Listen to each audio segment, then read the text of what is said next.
Well, if you want to be successful, how do you become successful? You don't do what is safe, you take chances. You don't do what you've always done before, you do something different. You learn something new.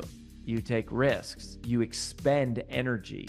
You expend effort. You have to meet new people. You have to do new things. You have to encounter rejection. If you're struggling with procrastination, you have to realize it doesn't mean that you're a lazy person. It doesn't mean that you're doomed for failure. It doesn't mean that somehow it's not written in the stars for you to be successful. It means that you have a perfectly functioning, happy, healthy, normal human brain doing the very thing it is designed to do, which is to keep you safe, put off things that are difficult, avoid change, and stay with what you know.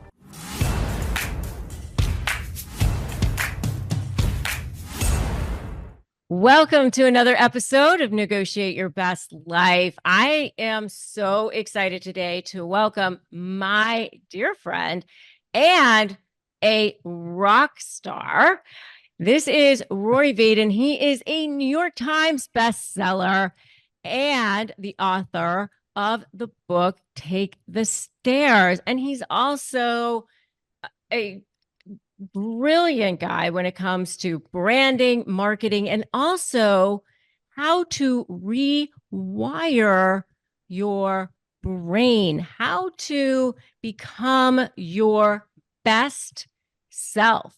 This is a guy who was once depressed, down and out, like didn't know what he was going to do with his life. And he's going to tell you how to go from where you might be feeling like down and maybe like a victim and not sure where to go in your life to becoming this person that he is now, who has built multiple businesses, 8-figure businesses, and helped others do the same thing. And you got to listen to his story and how he did it and how he learned how to rewire his brain.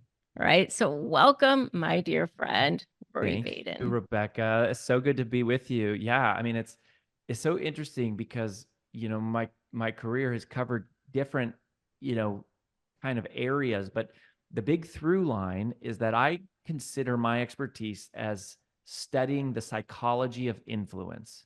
So that's moving people to take action.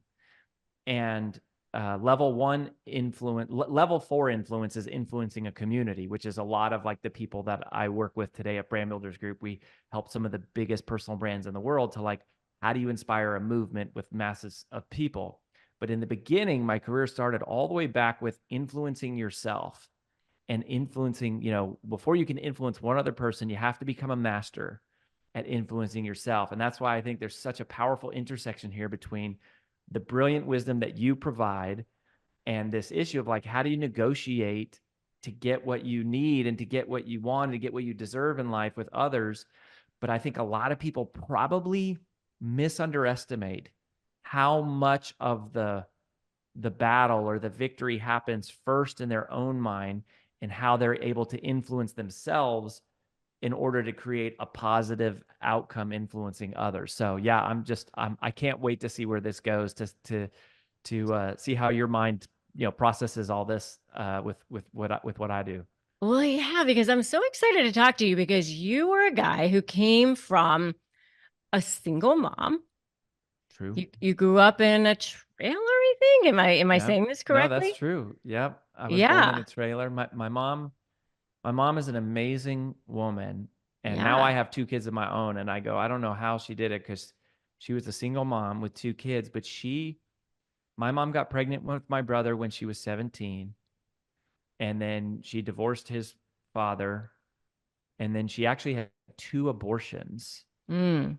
And then she had me when she was 23.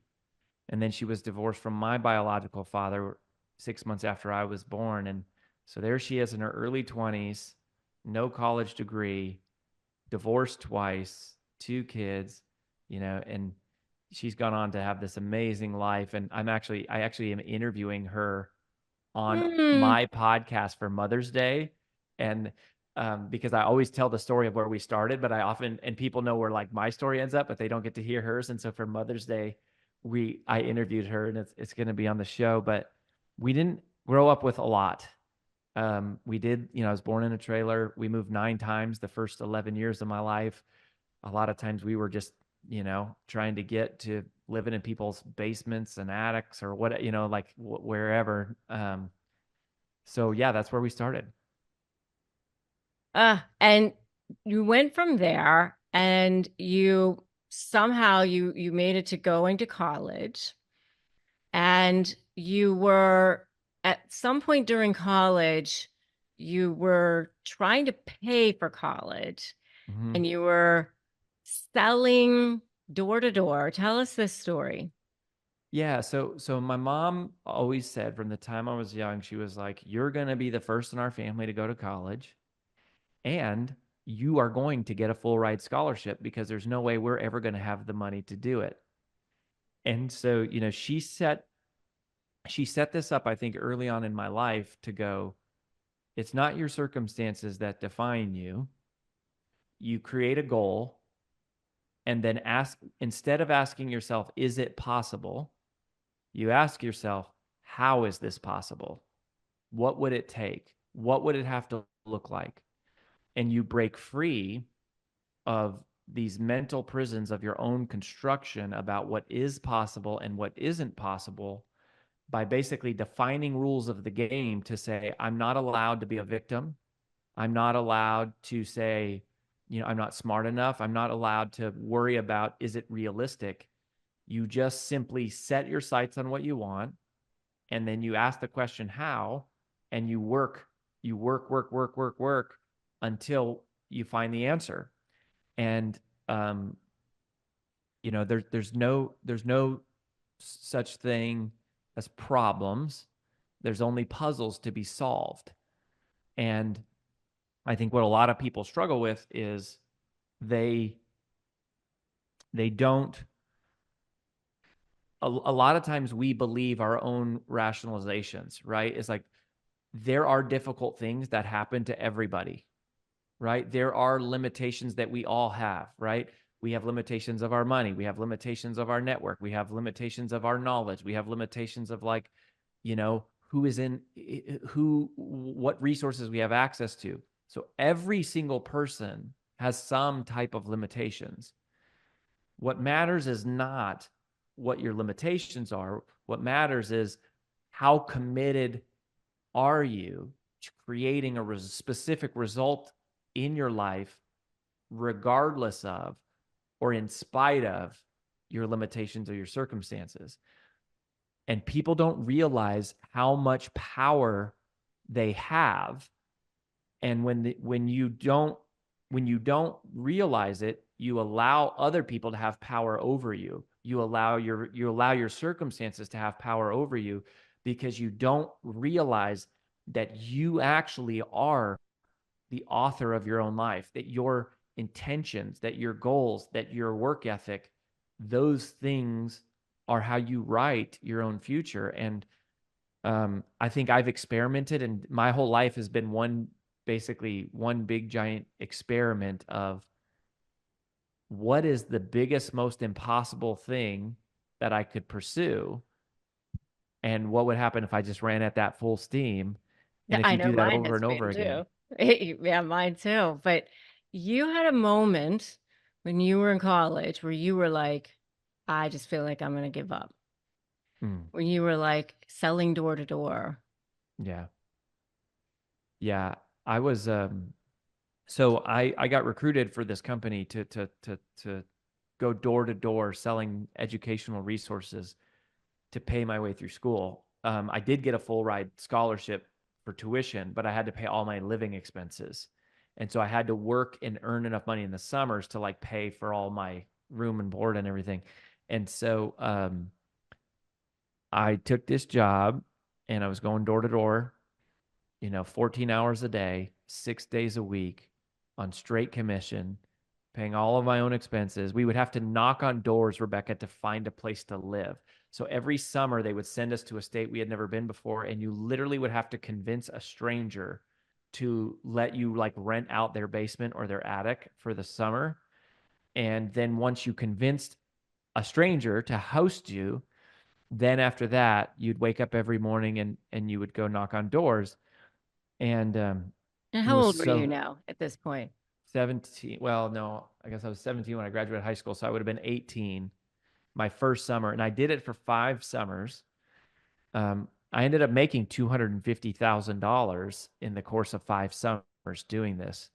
But I mean, I cried every day because it was, fortunately, you didn't have to do very well to make a lot of money. Like, you if you sold one or two customers every day, you'd make like 10,000 or $15,000 for a summer, but you'd knock on 65 doors. And, of the 60, like 30 of them would yell at you, make fun at you, spit on you, call the cops on you, like be, you know, I mean, maybe not 30, but like some number every day were not happy to see you, as y'all can imagine, right? I mean, being a door-to-door salesperson is like being a human version of email spam. Like no one's excited that you're there. They didn't ask for you to show up, but it is a numbers game. And if you treat people right and you're honest, and at least a few people will take a minute to get to know you, and then you learn to build a relationship really quickly. But um I hated it. I actually, like, I genuinely, I hated it. I hated the way that people looked at me, most of all. And I don't know if you've ever had this experience, but when people, it's not even what they say, it's a look in their eyes where they go, I am so much better than you. You are an annoyance. You are weak. You are just You trash. you're just trash. I mean, and that's a painful place to be on the receiving end of. On the flip side, getting to experience that so many times, so consistently at such a young age, I think I became, at first it was just like destroyed me. But then you kind of develop a callous nature to it where it's like, oh, well, after the 10,000th person looks at you, you're like, it doesn't affect me anymore. And that really sets you up to be in a place of power, because I go, I tell this to my boys all the time. So I've got 7-year-old and a 4-year-old, and my 4-year-old is like, Liam, he's like, Jasper makes me so mad. Jasper makes me so angry. And I say, well, buddy, it's okay to be angry, but don't let him make you angry. That's giving away your power. Don't Yeah, let such anyone, good advice. don't let anyone make you angry. Like, that's giving away your power. Like, you are in control of your response to every situation. Yeah. You are in control of the attitude. So attitude is something that I talk a lot about in Take the Stairs. And Well, I want to stop there before you go get ahead. away from this too much, because there was a moment during that time that you were selling these resources that you felt like giving up. Totally. Yeah. Where you just sat on the side of the road and you were like, Yeah, I was on the corner of Buckingham Lane and Coral Court, and I was just sitting there going, and I was from this small town in Frederick, Colorado, like, didn't have a stoplight. And here I was all the way across the country in Montgomery, Alabama, going door to door. And I'm sitting on this curb realizing I hate my life. I want to quit and I want to go home. And things are bad when you want to go back to Frederick, Rebecca. I mean, there wasn't like it was it wasn't like a lot of awesome stuff happening in Frederick. But and you literally cried out to God and you said, that's it. I'm like, I want to give up. yeah, And I I made like, a to me, that is so powerful. And I don't want to like skim over that, because there's that, like, that is like a rock bottom moment for you. And there's so many people who are listening to this who experience that time, who experience that feeling of like, I just want to give up, where I feel completely disempowered. I feel completely like, what else can I do? There's nothing else I can do. I just, where else can I go? Yeah, well, if you want to open the door on my faith journey, like, let's walk through it for a second, because because the truth is, I did give up. That was the moment that I decided, I was like, God, I can't take this anymore. I surrender. Like, I hereby officially relinquish control of this situation to you.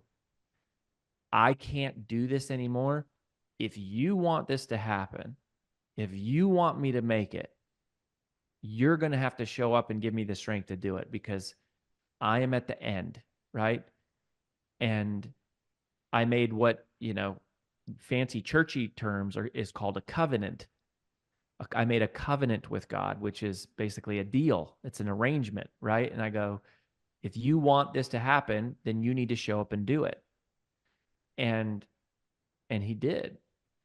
And, for much of what got me through that moment, and something that's gotten me through many dark times in my life since, was I would say out loud, let go, let God, let Mm-hmm. go, let God, let go, let God. And the deal that I made was, it was like, I will do everything that I know how to do, but I don't have the courage, I don't have the energy, I don't have the strength, I don't have the knowledge, I don't have the wisdom.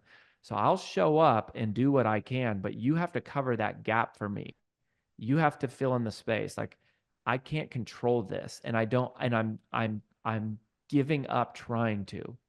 And Mm-hmm. so, God, if you're there and if you're real, I surrender my life to you. And he showed up, because he's always there. And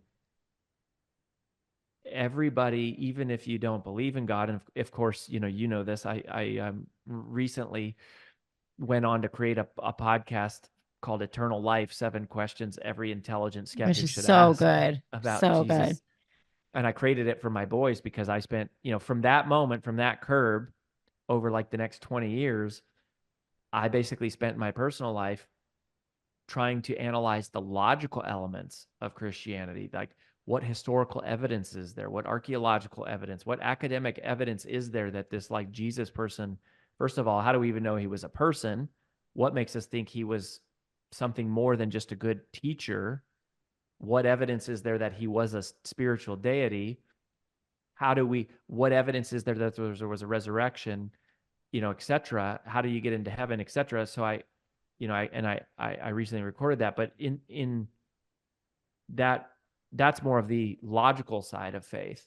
But in the moment of being on the at the end of my rope, on the, on the street corner, it's like everybody does that. Like, at some point you reach such a dark spot and you just go, God, if you're out there, help me, show up. Yeah. And so I just want to thank you for being willing to be vulnerable here on that, and being, I just want to acknowledge you for that. So thank you. And because, we've all been there. We've all had that moment of, I give up. Like, what else can I do here? And I, there's something that you talk about, how and I talk about this all the time too, that the human brain is not wired for success. It's wired for survival. Like, Mm-hmm. we're going to reach for being like what's going to protect us. It's not wired to, let's go to reach for the courageous thing, not naturally. Can you talk about that a little bit? Yeah, absolutely. I mean, the number one function of the brain is to keep you alive, right? And so you go, if that's the function of the brain, how do you keep something alive? You do what is safe, you avoid what is risky. You do what is known, you avoid what is unknown. You do what is comfortable, that expends the least amount of energy. And you conserve all of the energy in case you need it. That's how you, if you're operating in safety, that's what you do. Well, if you want to be successful, how do you become successful? You don't do what is safe, you take chances. You don't do what you've always done before, you do something different. You learn something new. You take risks. You expend energy. You expend effort.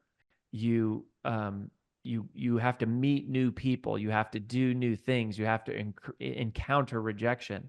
And so if somebody is struggling with procrastination, which was really the topic of Take the Stairs, my first book, the psychology of procrastination, if you're struggling with procrastination, you have to realize it doesn't mean that you're a lazy person. It doesn't mean that you're doomed for failure. It doesn't mean that somehow it's not written in the stars for you to be successful. It means that you have a perfectly functioning, happy, healthy, normal human brain doing the very thing it is designed to do, which is to keep you safe, put off things that are difficult, avoid change, and stay with what you know. And that is the natural default of the human brain. But if you want to be a successful person, if you want to change your life, if you want to break free, all of those things are possible. We live in a world today more than ever before in history. It's easier to rewrite your story, change your life, become wealthy, make an impact on the world problems, affect people around the globe, reach millions of people. But it requires you to do things that are uncomfortable, to do things that are extraordinary, to do things that are different. And from a neurological perspective, the human brain, when you make decisions, it forms neural pathways in your brain, actually physically rooted like canals through your brain of decision making. And the brain waves travel where it's easiest for them to travel, which means they travel through the paths that have already been most established, because that's where there's the least amount of friction. It takes a lot of mental energy to form new neural pathways. New neural pathways must be formed to make different decisions. This is the science behind habits, is to go, the reason it takes a while to establish a habit is it's like I have to constantly redirect the energy, like the brain wave wants to always go right because it's gone right, my whole life. And that's the easy path to go. And I have to go, nope, we're going to redirect it. We're going to go left. We're going to go left. We're going to go left. And it takes a while. But then once it starts going left and left, it then is easier to go left because that's the most recent path. It's kind of like if you think about walking through a forest, right? And I think about, if you had a machete, it's easiest to stay on the trail where everyone else has been. The first time you walk off the trail is the hardest, right? The first time you decide to change your life, that moment is the hardest. It's like you have to take the machete and you're chopping down the most number of trees.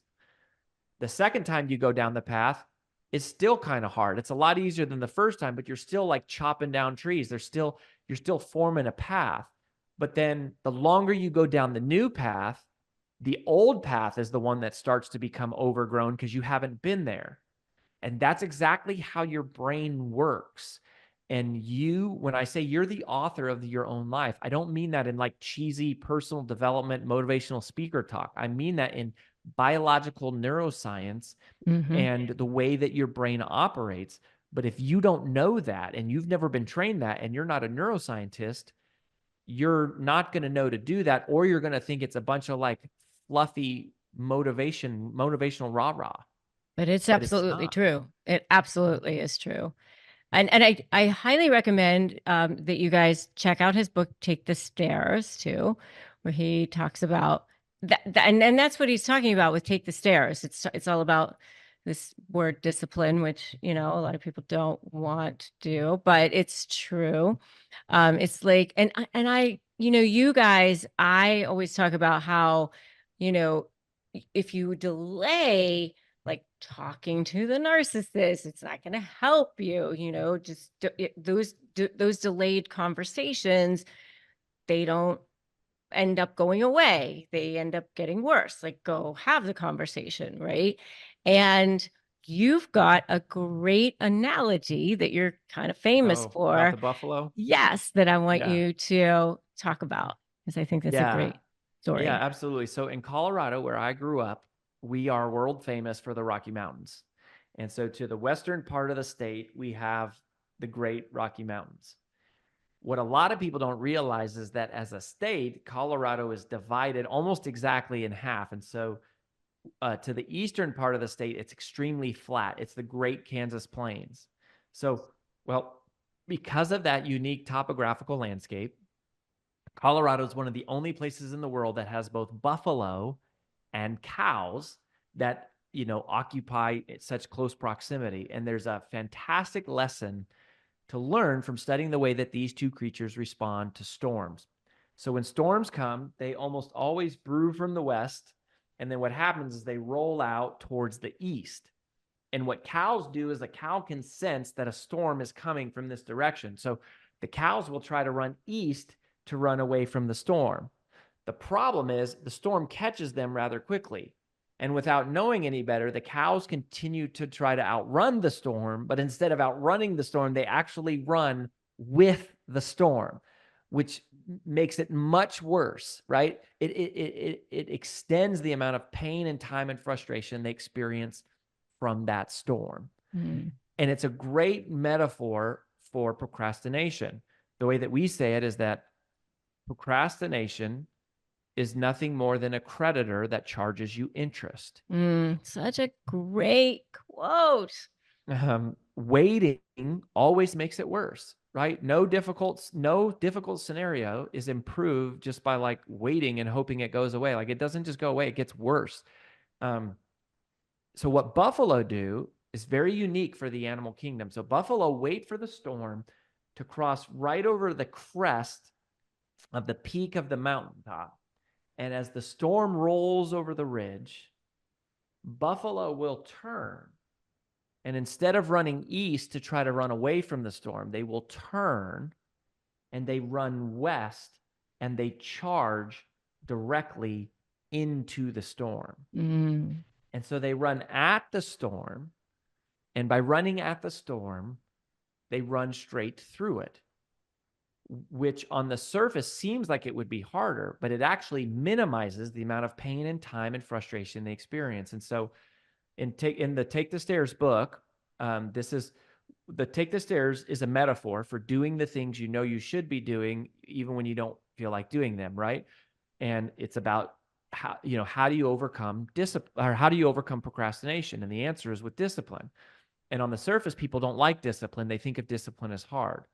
But I think the reason why the Take the Stairs book has been so successful is it shows people that discipline is not hard once you know how to think about it in the right way.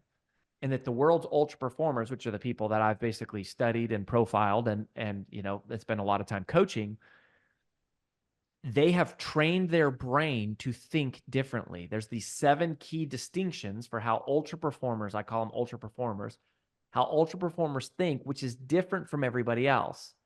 And if you can train your brain, if you can rewire, literally, to use the biological description, to form new neural pathways in your brain, it becomes easier to make different choices. And so Take the Stairs is that metaphor. But the first principle is called the paradox principle of sacrifice, the first of the 7. And so the paradox principle of sacrifice simply states, easy short-term choices lead to difficult long-term consequences.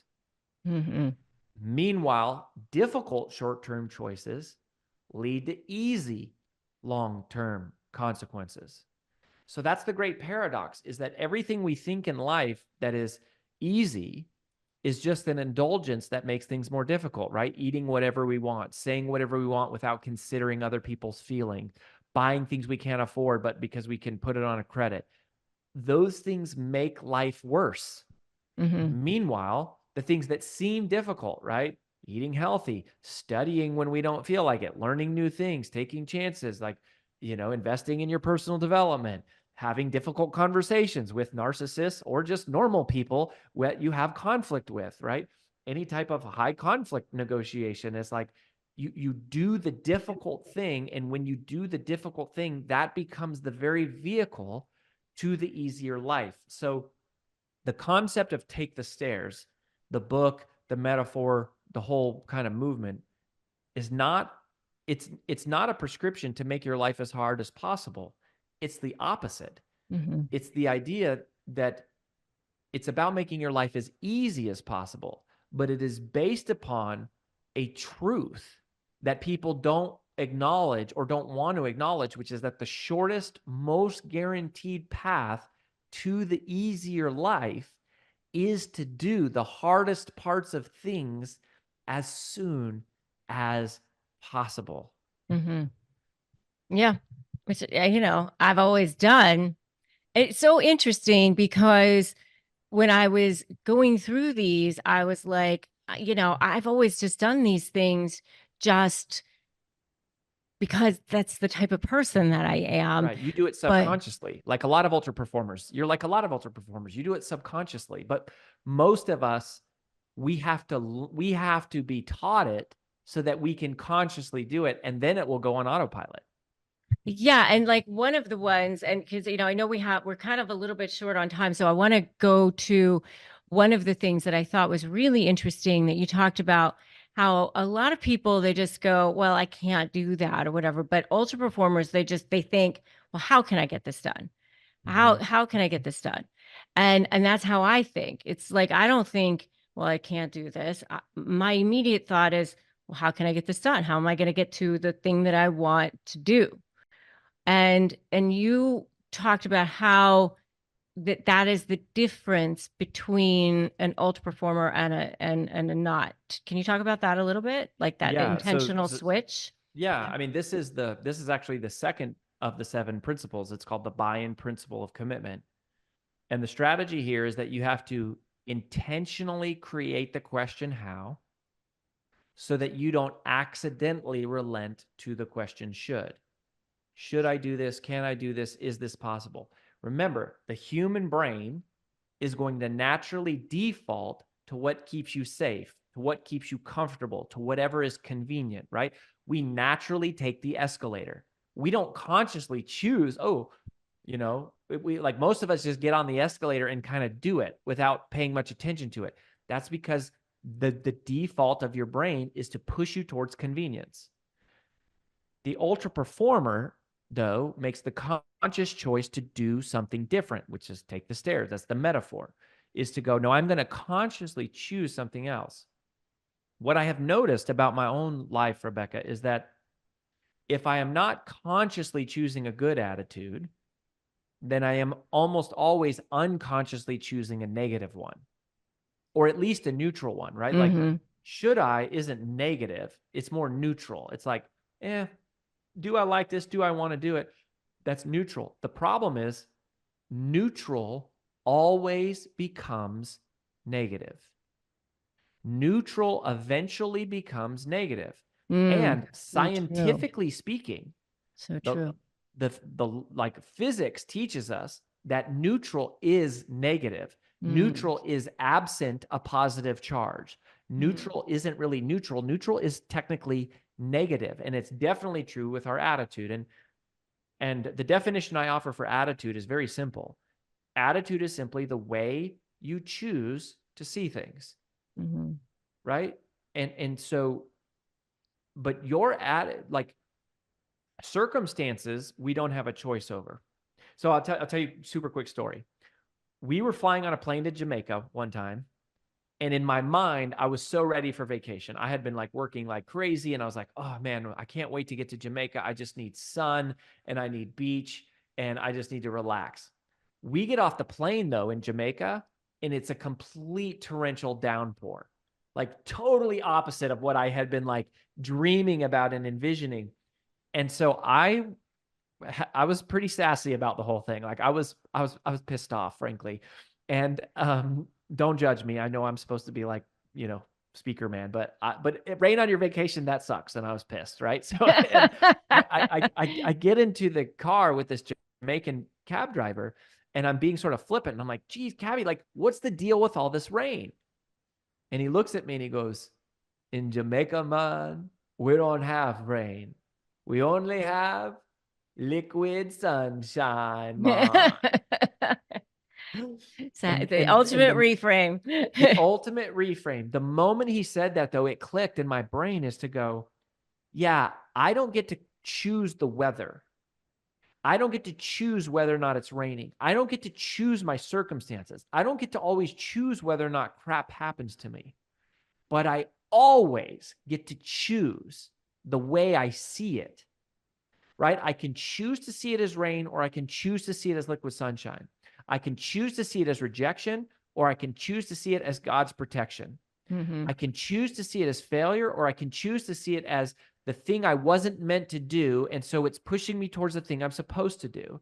I can choose to see it as pain, or I can choose to see it as the thing that is shaping me and preparing me into one day being a person of strength that I can reach back and help someone else.